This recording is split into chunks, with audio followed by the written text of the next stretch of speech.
guys, what's up?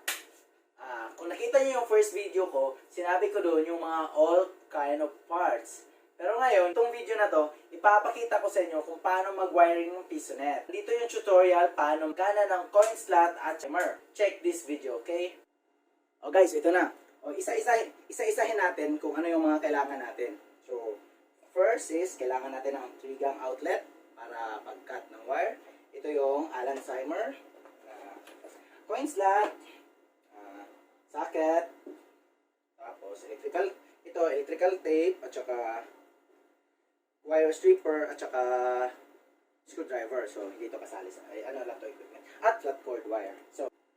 So ito na. Susundan na natin yung step. So, ito, kailangan importante din to. Kasi, dito, ito yung source. Tapos yung dalawa naman is, yan yung dyan nagka-cut yung power ng monitor.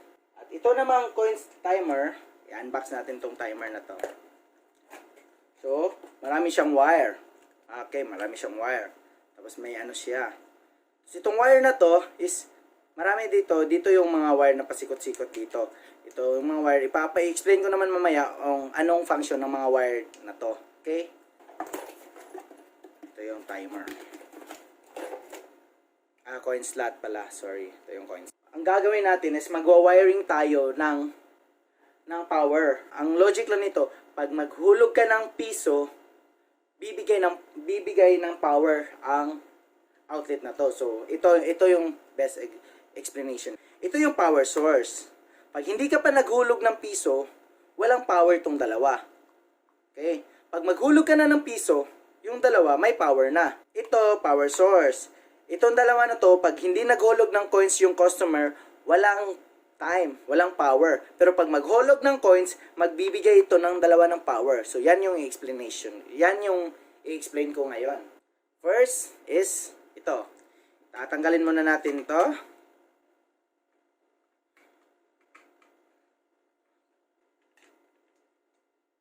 Okay. Ito na yung itsura niya. So, yung gagawin natin, ika-cut natin yung power ng dalawa. So, tatanggalin natin to, ha?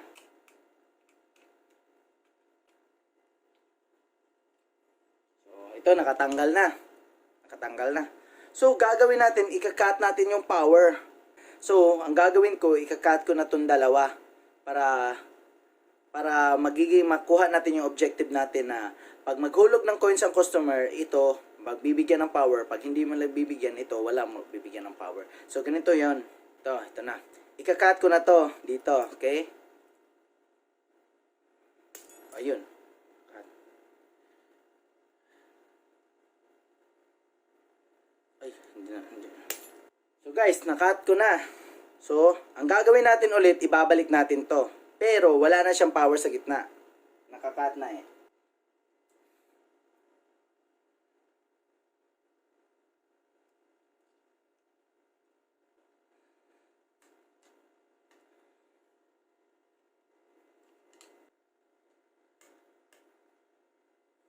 So, guys, ito na.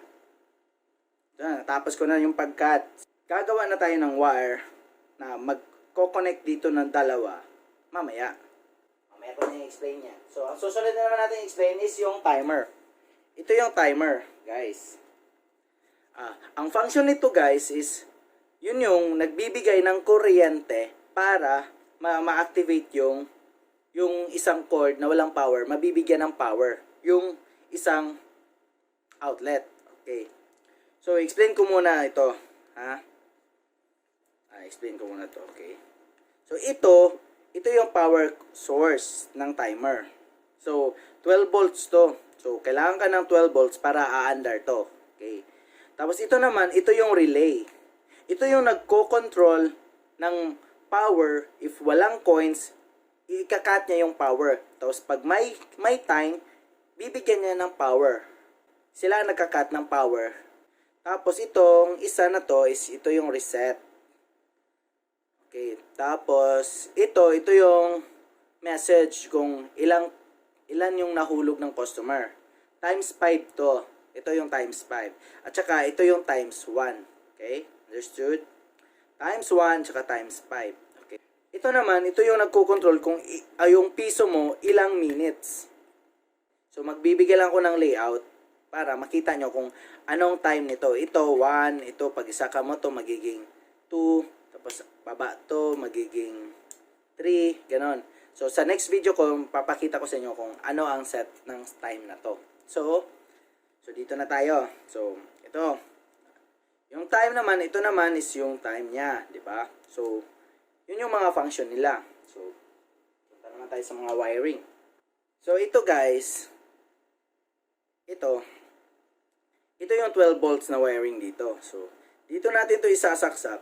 Tapos, isasaktak natin to sa 12 volts. Ito yung dalawa. 12 at saka ground, 0. Para aandar yung timer. So i-explain ko na lang saan to ikakabit. Ikakabit to sa power supply. Ha? Para aandar to. Itong wire naman nito is ito yung wire na konektado sa timer, sa coin slot. Kasi siya nagbibigay ng message para kung ilan yung hinulog ng customer. So, ilalagay natin siya sa times 1. Kasi multi-coin slot naman yung gamit natin eh. So, okay lang. Ito na naman yung relay. Isa rin ito importante. Tsaka, be careful dito kasi may 220 na dadaan dito. Ito yung naghahawak ng time, ng electricity. 220 ang dadaan nito, 220 volts. So, ito, pag mahawakan mo, talagang nangangagat. Okay. So, dito yung ilalagay. Depende kung saan relay mo ilalagay. Pero importante yan. Yan. Yan. Ito yung relay. Yan. So, ito yung nagka-cut. So, gagawin natin is puputulin na natin yung isa. Okay? Puputulin na natin yung green kasi hindi naman to kasali. Okay? So,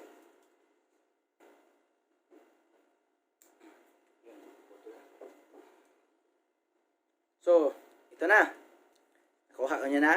Ito yung mga wiring ng PisoNet. Okay? Ito yung mga wiring ng PisoNet.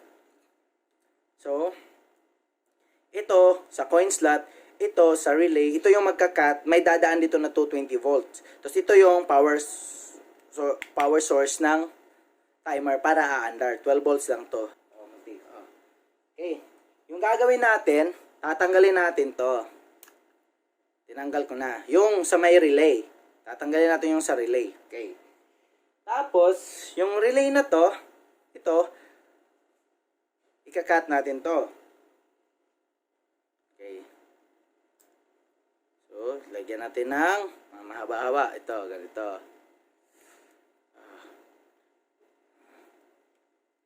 Okay, ito na. So, yung outlet na ginamit ko kanina, ito na. So, kita niya na to. So, ito, i-explain ko siya dito. Dito ko to ilalagay. Sa isa. Tapos yung isa naman, dito ko naman ilalagay. Tapos, ito, i-connect ko sa, ganito yung itsura niya. Okay, ganito yung itsura niya, ha? So, ang ibig sabihin na to, walang dadaan dito na power hanggang wala pang naghulog ng coins. Tapos yung relay ng timer, ilalagay mo dito.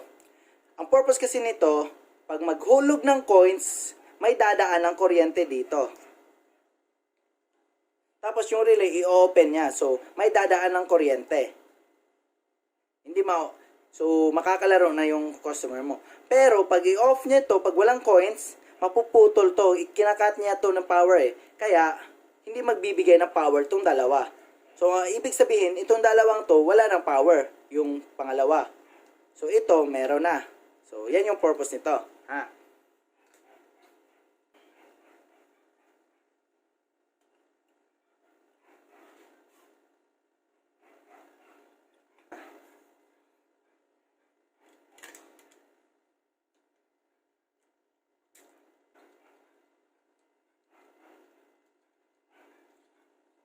Guys, ito na. Ito na. Kinabit ko na yung relay. Kita nyo naman, di ba? Ito na guys. Kinabit ko na yung relay. So, ito yung relay from the timer. So, sa kabila natin to idadaan. So, nakita nyo naman.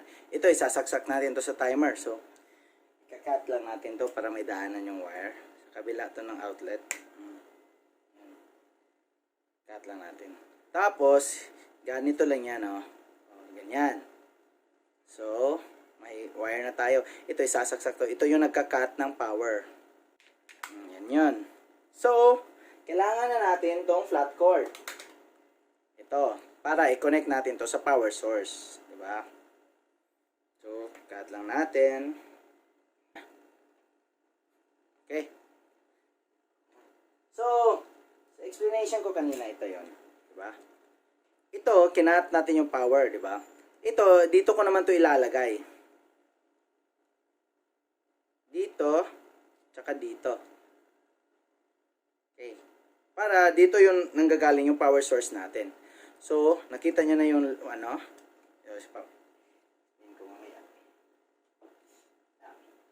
Kabit muna natin to, ha. Kabit natin to dito. Okay. Oh, ito guys. Naikabit ko na. So, nakita nyo naman yung pag-wiring ko, di ba? So, ito para sa relay at ito naman para sa power source. Okay? Wag niyo ito, importante itong importante wag niyo idikit dito yung dito kasi baka sasabog. Tsaka hindi rin pwede kasi ito yung 220 at saka may ground yung isa dito. Okay? So, ito yung pag-wiring guys. So, makita nyo na. Ito yung importante. So, ito close na natin. So, pag close natin ito na. So, wala tong power. Off na natin to. So, ito yung power source. Ito, nagbabase dito yung power. Pag may maghulog ng coins, may dadaloy dito ng kuryente. Tapos, si relay na bahala kung i-off niya or i-on niya. Okay. So guys, nakuha na natin yung pag-wiring ng pisonet. Oh, di ba? Oh, nakuha na natin. Ito yung pag-wiring. So, dito power source, dito naman yung pag-cut ng power. Okay. Yung coin slot naman. Ba, ito yung kanina. That times 1. So ito, punta na tayo sa coin slot. May dito. Meron siyang wire. Itong wire na to.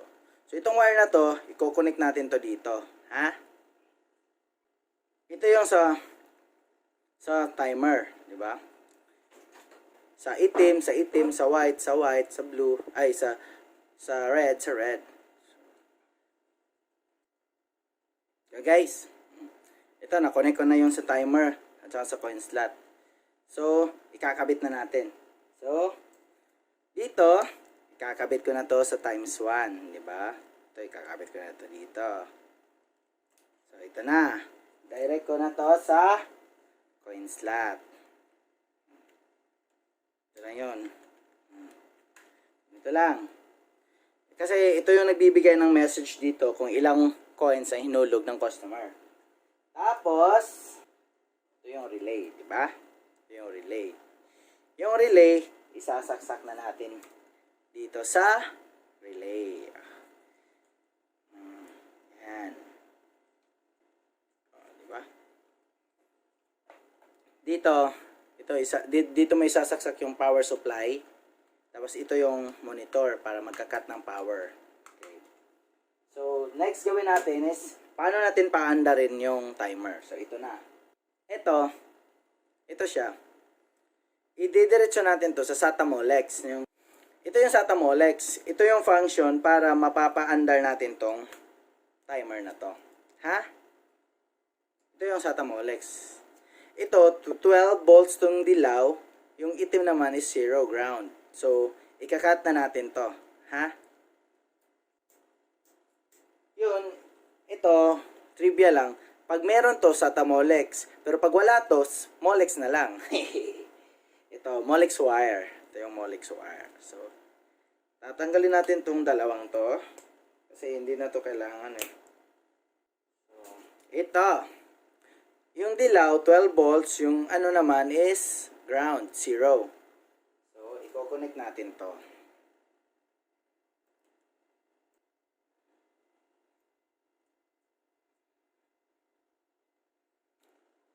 So guys, ito na. Ngayon, ikakabit na natin to dito. So, nakumpleto na natin itong tatlo. So ito, ang source nito is sa power supply. Pero sa ngayon, wala mang power supply. So, sa transformer ko muna sasaksak. Pero ito, assume natin na sa power supply ito nakasaksak. Okay? Yun, sa power source. Ito yung power source. At ito naman yung sa relay. Yan na. Yan yun guys. Ito yung sa coin slot.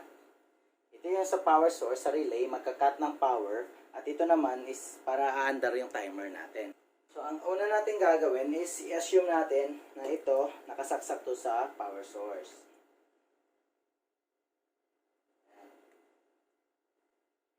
Ganito. So, pwede na nating subukan kung gumagana itong ating ginawa. Okay. Assume natin ito yung power supply, ha? Power supply ito. Tapos, yun yung outlet, yun yung timer. So, dito pa lang, malalaman na natin kung gagana to. Okay. Susubukan natin. Assume natin ito yung power supply, sasaksak ko dito. Okay. Sasaksak ko na. So, dito, power source. Tapos ito, isasaksak ko sa EVR or sa power. Kukurap. Okay. Gumana. Okay, gumana. So, ngayon, assume natin ito yung power supply. Gumana to, di ba? Pero itong dalawang to, itong isang to, wala yung power kasi 0 yung time. Pag may maghulog ng coins dito, magbibigyan niya ng power yan. So, ito yung saksakan ng TV, papakita ko sa inyo. Yan yung TV. So, papakita ko, naka-off yun. So, kung naka-off yun, yung TV naman is naka-off, di ba? So, isasaksak ko dito. Okay. Nakasaksak na. 0 yung time. Kita nyo naman, 0 yung time. Pero yung TV naman namin is naka-off din. Di ba? So, ang gagawin natin, ipapa-on natin yung TV pag huhulugan ko na yan ng coins. Okay. Ito. Kukurap ha. So, ito, 5 minutes. So, hulog ko to. Yun, 5 minutes. So, tingnan natin kung may power ang TV. Ayun, may power ng TV. Umilaw na. So, i-remote na natin. Remote na natin yung TV. Okay, Skyward.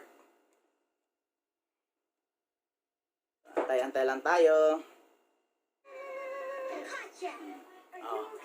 Ibig sabihin nun, pag maghulog ka ng coins, kung maghulog ka ng coins, pag may time to, gagana yung power na to. Pero, pag magiging 0 yan, ma-off yung TV natin. So, antayan natin ma-off yung TV. So, ito, may reset to. Ito yung reset. Ayan, yung reset. Tingnan mo, 0. Walang time, pero 0 yung time. So, huhulugan ko ng piso, 5. Tingnan mo po, walang power. Yan yung monitor. Ito yung hulog ng points. Tingnan nyo, Yun, 5 minutes. Pero, yung TV natin, may power na. So, i-on ko na lang ng remote. Okay, so review lang tayo. Ito yung review. So, ito, saksak. Ito, nakasaksak siya sa power supply. Tapos ito, nakasaksak dito. Tapos, ito yung coin slot. Dito natin ito isasaksak sa times 1. Madali naman yan Hindi ka naman malilito pag saksak niyan. Kasi, pagkabit niyan Tapos, relay. Dito. So, ito lang. Ito lang yung review natin. So, okay. That's it. So guys, nakita nyo naman paano mag-cut ng power sa coin slot at saka timer. Sa next video ko, ipapakita ko naman doon paano mag-assemble ng computer na. Doon na tayo mag-assemble ng computer. Para gagamitin natin yung ginawa natin kanina para mag-cut yung power ng monitor. Okay? Look at to the part 2. Ang part 2 nito is pag-assemble na ng computer. Okay? Bye! See you!